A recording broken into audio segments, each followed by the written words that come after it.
السلام عليكم. محاضرة اليوم عن Inflammatory Bowel Disease. The Inflammatory bowel disease is a group of condition which is characterized by chronic prolonged inflammation of the GI tract. It's actually not one disease condition, it's a spectrum of disease condition. At one end you will find Crohn's disease, and on the other hand you will find ulcerative colitis, and in between you find what we call intermediate colitis. By definition, ulcerative colitis causes mucosal inflammation and ulcers in the lining of the colon.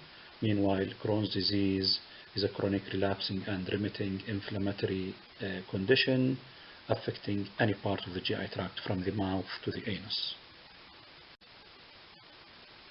Inflammatory bowel disease, as we said, is a spectrum of disease condition, and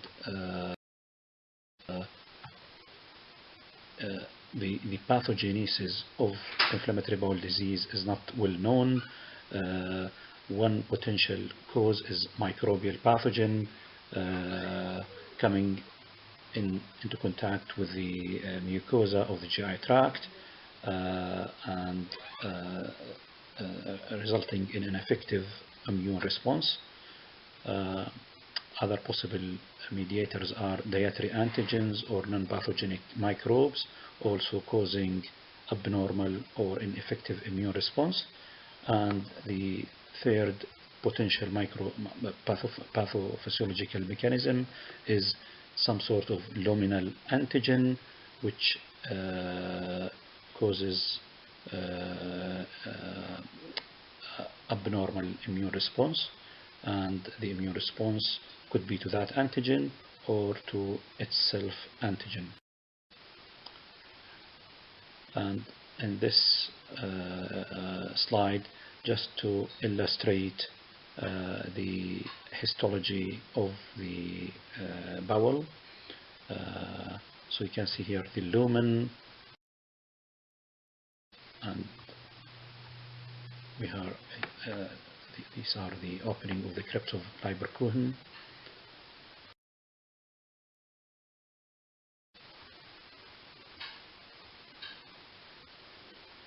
This is just a diagrammatic representation of lamina propria and the crypt of Leiberkuchen.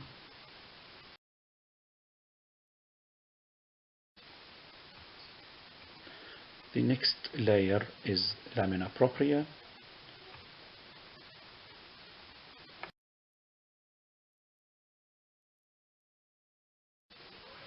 And the following layer is the mucosa.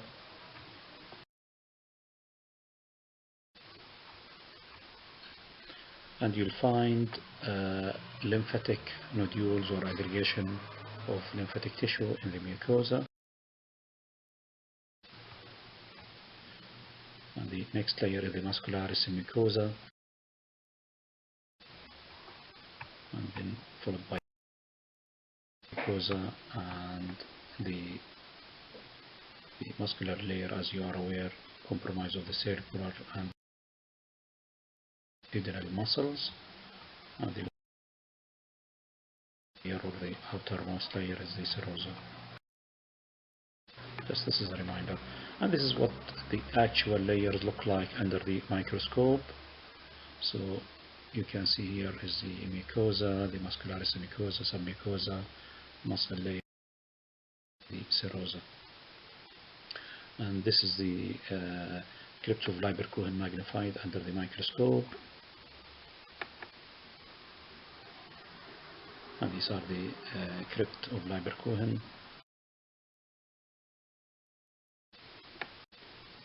So, Crohn's disease, as you are aware, the inflammation extends into the deep layers of the bowel wall, affect any part of the GI tract, as we've said, and it is characterized by being transmural inflammation with skip lesions. Skip lesions means parts of the bowel wall are affected and other parts are spared.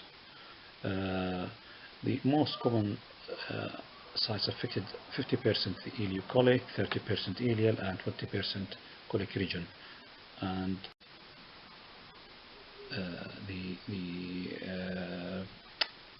the other gross pathological features are copalstone appearance and creeping fat or adhesions and fistula. Additionally, you can see aphthous ulcers microscopically and macroscopically, focal crypt abscesses, granuloma, which is pathognomonic for Crohn's disease, submucosal or subserosal lymphoid aggregation, and as we said earlier, there is a transmural inflammation with fissure formation, which gives the copalstone appearance. And we'll come to see some slides later on to demonstrate the previously mentioned characteristics. Ulcerative colitis, on the other hand, causes ulceration and inflammation of the inner lining of the colon and the rectum, and forms characteristic ulcers.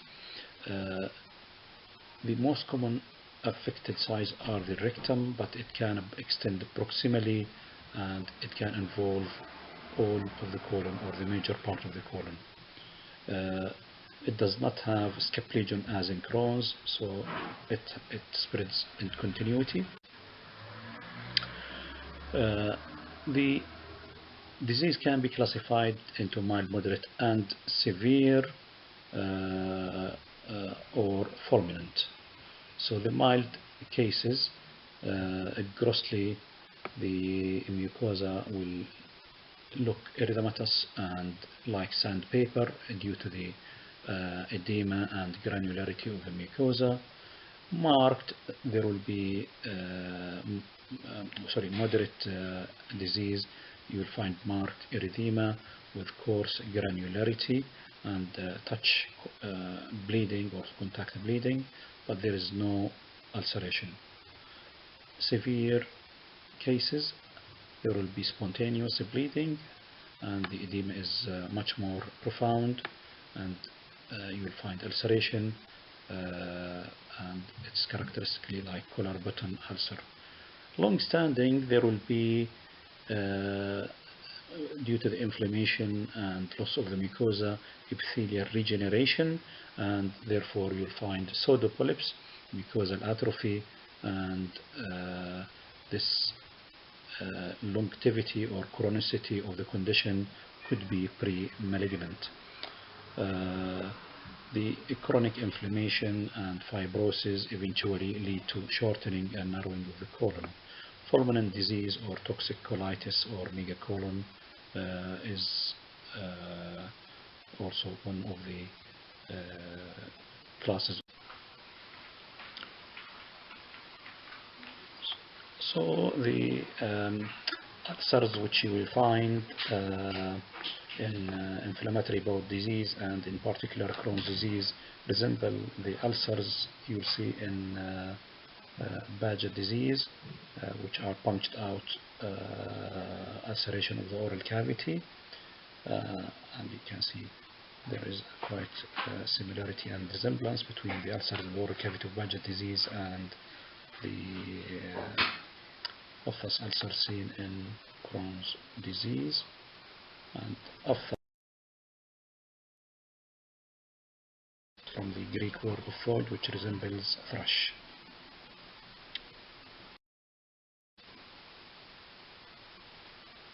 And the ulcers on a barium enema, as you can see, the ulcer in the GI tract will be a defect in the mucosa, and this defect will be filled by the barium, as you can see, and when that defect is filled with barium, it will show as radio opaque material, and these are are just showing and illustrating what I mean.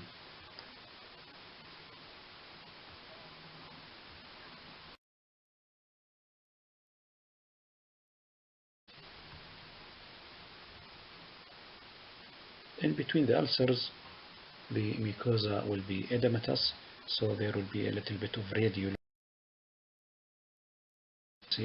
which you can see here on a barium enema as well.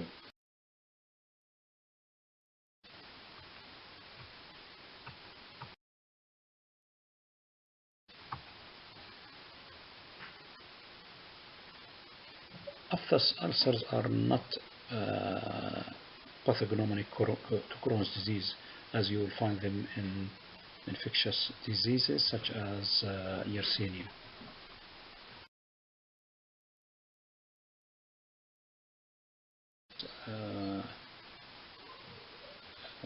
Infection can give infectious diarrhea.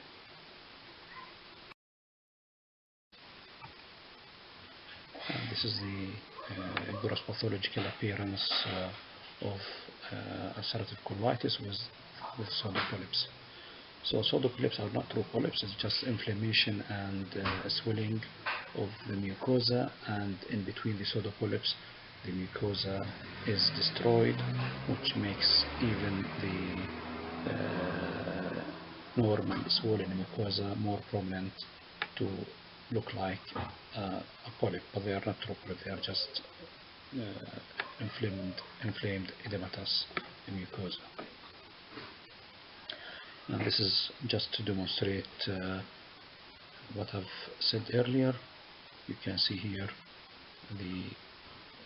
there will be areas of mucosa lost, and in between the remaining mucosa, which is swollen and inflamed, becomes more prominent, showing gross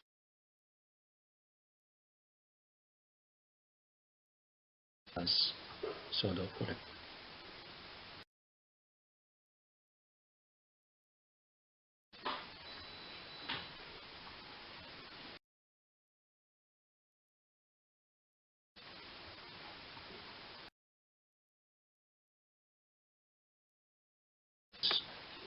This is a colonoscopic appearance of pseudopolyp.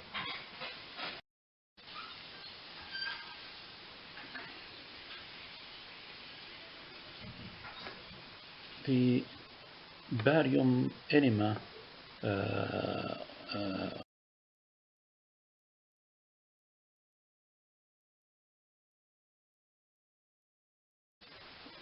showing the pseudopolyps and the ulceration. So you can see the arrow is pointing to the fissure or the ulcer, because there will be a lot of or more contrast stuck there, and the pseudopolyps themselves will be radiolucent.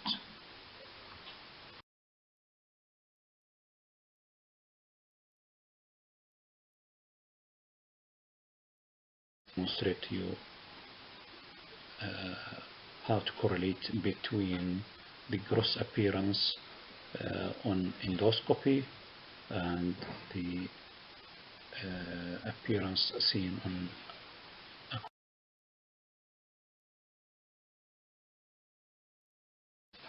a patient with Crohn's disease. One of them is stricture and narrowing of the GI tract, and the other one is fistula formation.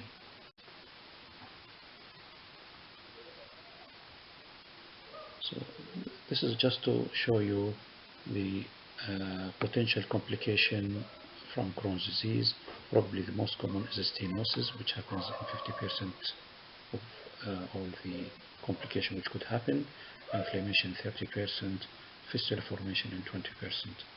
And the last slide in D is showing an X-ray with contrast study showing the fistula formation in between the bowel. Just repetition.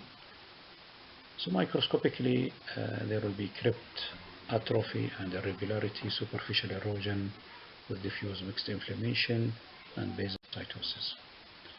So this is here just to summarize the features of ulcerative colitis. Here you can see on endoscopic view the inflammation and the edema of the mucosa.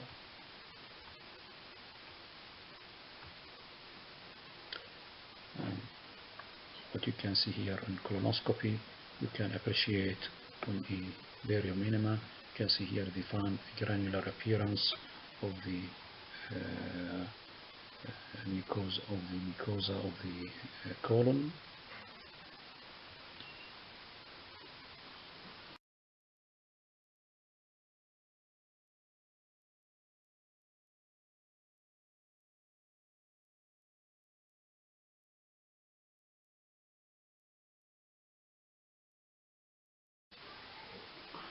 And this slide just to demonstrate the differences between ulcerative colitis and Crohn's disease in terms of histological effects. As we mentioned earlier, ulcerative colitis commonly affects the rectum. Ileum is not directly involved, but it can be involved. And pseudopolyps are common. And the top slide just out of picture shows the gross appearance of pseudopolyps, and the lower picture shows the barium study showing the same pseudopolyps.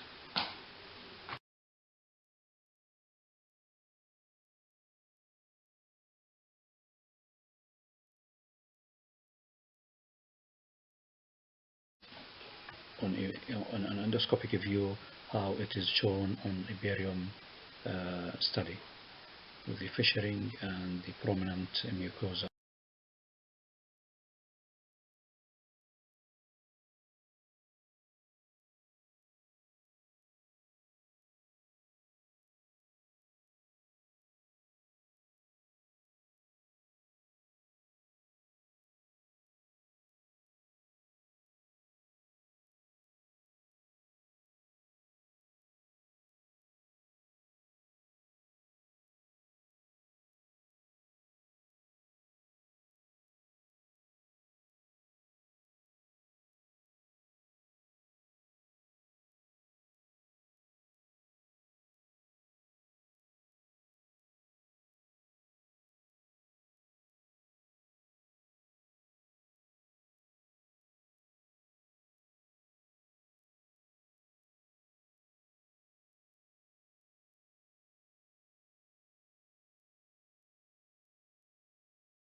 And this is here show you the macroscopic appearance of the bowel.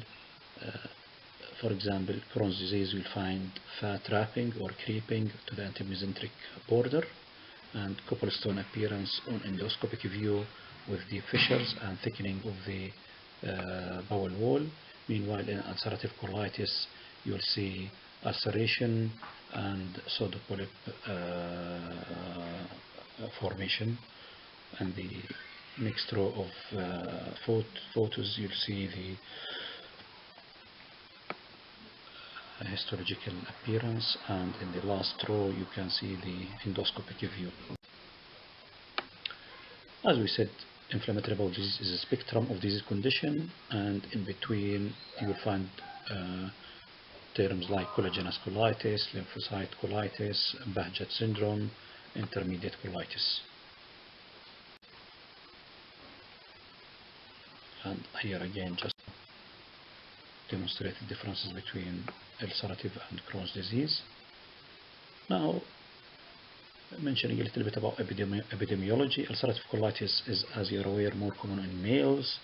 Meanwhile, Crohn's more common in females, and the prevalence is around 26 to 199 cases per 100,000 population for Crohn's, and the figure for ulcerative colitis is 37 to 246 cases per 1,000. And this is a slide just to give you a contrast between ulcerative colitis and Crohn's in terms of epidemiology. Just to highlight that smoking could be beneficial in patients with ulcerative colitis, and smoking can provoke or exacerbate the disease condition in patients with Crohn's disease. And the etiology, we've talked a little bit about it. Mainly could be environmental factors such as diet or smoking, oral contraceptive, infectious agents such as measles or bacteria, mycobacterium, genetic and psychological. We spoke earlier about the pathophysiology, but we are going to talk more in depth now. In the previous slide we talked about the etiological agent. So what will happen next is there will be abnormal immune response to the following. So initially there will be acute inflammatory response with a neutrophil attacking not the epithelial cells themselves, but actually they will be attacking the cryptoglyber Cohen.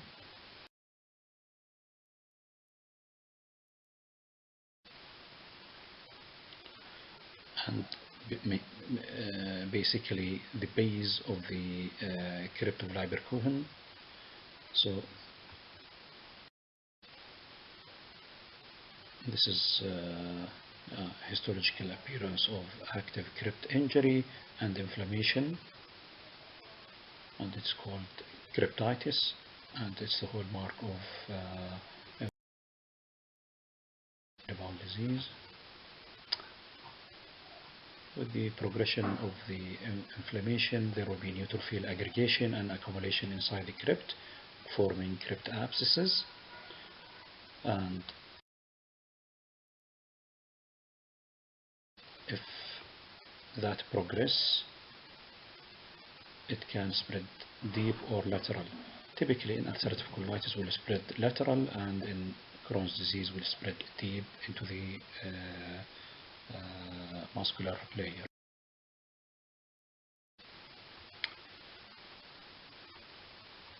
Due to inflammation and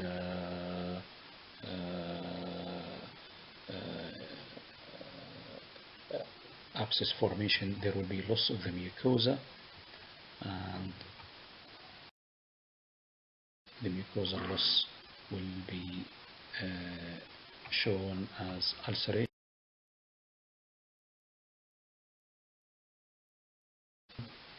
as gross appearance.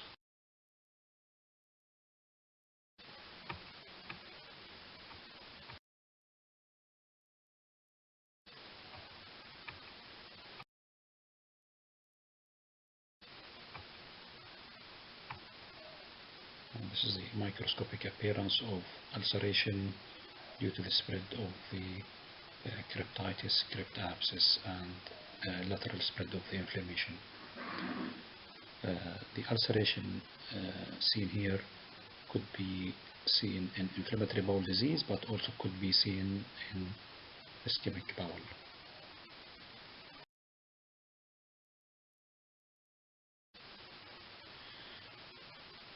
This slide just to demonstrate the pathogenesis of inflammatory bowel disease when you have a normal gut which is exposed to certain environmental factor, infectious, medications, dietary antigen, then there will be acute injury, and if the immune system recognize this antigen and continue to respond abnormally to it, this will cause chronic inflammation with the to progress into inflammatory bowel disease. However, if the immune system becomes tolerant to that antigen, the colon will or the bowel will heal and the condition will resolve. Clinically, the manifestation of inflammatory bowel disease are as follows: diarrhea, abdominal pain, bloatiness, hematochezia, low-grade fever, loss of appetite, weight loss, anorexia, and arthritis. Now, this table just give you how to classify ulcerative colitis into mild, moderate, severe, and fulminant according to the clinical features. This is just to show you the extra-intestinal manifestation of ulcerative colitis.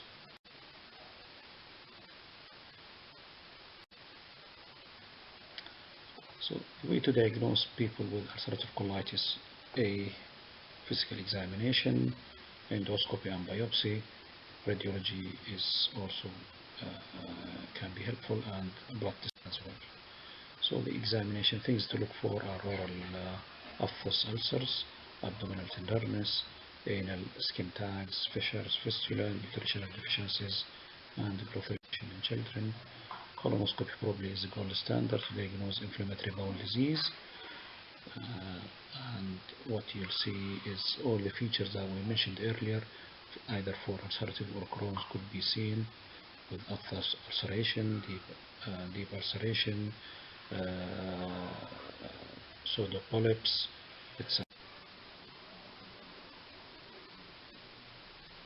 So during colonoscopy, the endoscopist can see things that the pathologist do not see, mainly the erythema. So this is the normal colon on the left hand side. The right side you can see the erythema and the redness of the bowel, which indicates early ulcerative colitis. When the disease condition progress, there will be edema and granularity, and if it progresses more and more, there will be a little bit of touch bleeding.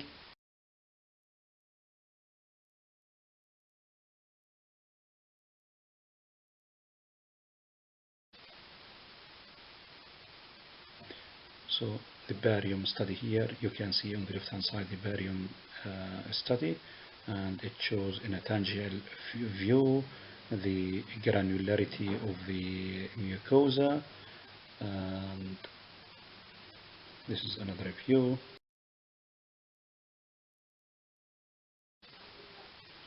And another view. And this granular appearance is a manifestation of erythema and inflammation.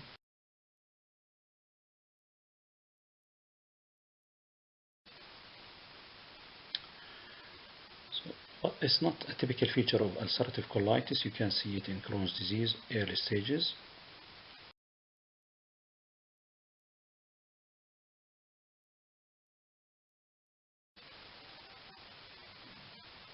Now, this is the mucosal line, and any ulceration projecting outwards from the mucosal line indicates an ulcer,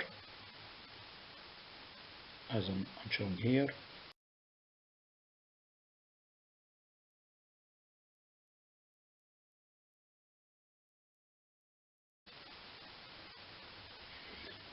And you can see on this slide the deep fissures or deep ulcers in Crohn's disease,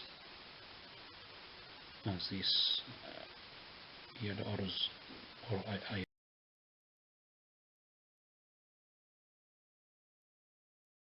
lines showing, and here shows the ulcer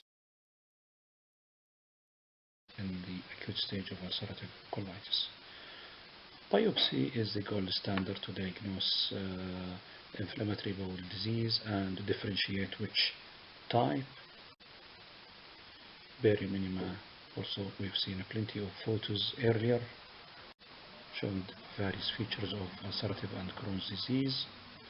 On ulcerative colitis, you can find mucosal granularity, superficial ulcers, collar button ulcers, and pipe stem appearance with loss of the haustration, narrow short colon, ribbon contour coating, as we can see here, narrowing of the colon, stenosis with string sinus. A small bowel follow through, also another modality to investigate inflammatory bowel disease, which can pick up inflammation of the small. CT enterography is also another modality. The blood testing can be utilized to help you diagnose inflammatory bowel disease, anemia either due to blood loss or chronic inflammation or B12 malabsorption, high bowel anemia, fecal calprotectin also can help you to suspect if there is inflammatory bowel disease. Inflammatory markers such as CRP or platelet counts and autoantibodies also 50 to 60% positive for ASCA or anti-neutrophil polynuclear antibodies, ANCA, also positive in 50 to 60% of patients with ulcerative colitis. And here again is another slide to contrast the various features of ulcerative and Crohn's disease. Lines treatment for mild cases, usually antibiotic and aminosalicylic acid. Moderate cases, you have to give them corticosteroid or immunomodulators such as 6-mercaptopurine or methotrexate or imuran, and biological agents such as Infliximab, and on features you have to resolve to surgery. So the principle of treatment of inflammatory bowel disease: A. Maintain or improve the quality of life, terminate the acute attack, prevent symptoms during the chronic periods, reduce the complication, and use the most cost-effective treatment, avoid surgery as much as you can, and vitamin replacement. And these are your goals of treatment. Non-pharmacological management: A. You have to ask them to stop smoking, and stop alcohol drinking, avoid taking the NSAIDs, avoid spicy and fried oily food, and encourage them to take fiber-rich diet and take more omega-3 to their diet. Pharmacological lines of treatment include aminosalicylic acid, corticosteroids, immunomodulation, tumor necrosis factor inhibitor or the biological treatment, and antibiotics. So the aminosalicylates, they have anti-inflammatory effect and they are useful in mild to moderate cases, but they have certain side effects such as hemolytic anemia, pruritus, headache, and GI. Examples: sulfasalazine and mesalazine. And these are the topical action of 5-aminosalicylic acid. Oral may be released into the distal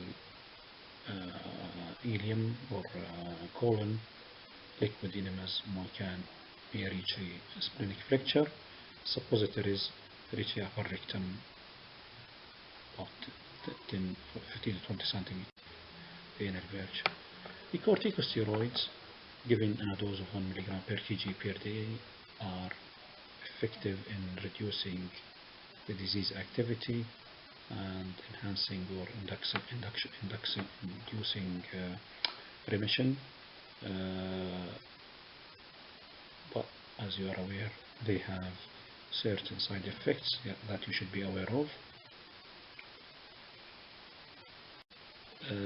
Just a note here that they are not used in the acute state. INF inhibitors or the biological factors, there are a number of agents such as thalidomide, infliximab, golimumab or adalimumab, and they are typically inhibit TNF and therefore modulate the inflammation and inhibit the inflammation caused by inflammatory disease. Infliximab in particular is an agent which binds to TNF trimers with high affinity, preventing the cytokine from binding to its receptor, and it is indicated in people who are suffering from fistulizing Crohn's disease, severe active Crohn's disease, or patients who are refractory or intolerant of corticosteroid or immune suppression. Side effects include allergic reaction, sepsis, reactivation of TB, and increased risk of TB. Antimicrobial agent, metronidazole and ciprofloxacin are the common drugs to use, usually used in mild to moderate cases, especially patients suffering from perianal sepsis. Sensory neuropathy could result in people who are on long-term metronidazole treatment. Rifaximin, also another antimicrobial agent used in inflammatory bowel disease. Other medications which could be used: antidiarrheal such as loperamide, laxatives, Senna, Bisoprolol, pain relief, iron supplement, nutrition, and surgery for ulcerative colitis such as proctocolectomy, which is removing the whole colon and the rectum and giving the patient an end ileostomy, or you can do restorative proctocolectomy known as ileoanal pouch anal anastomosis. And this is a slide just to demonstrate the various procedures or stages of proctocolectomy with anal sphincter preservation. So the indication of surgery in ulcerative colitis include fulminating disease, chronic disease with anemia, steroid dependence, risk of neoplastic change, extraintestinal manifestation, hemorrhage or stenosis.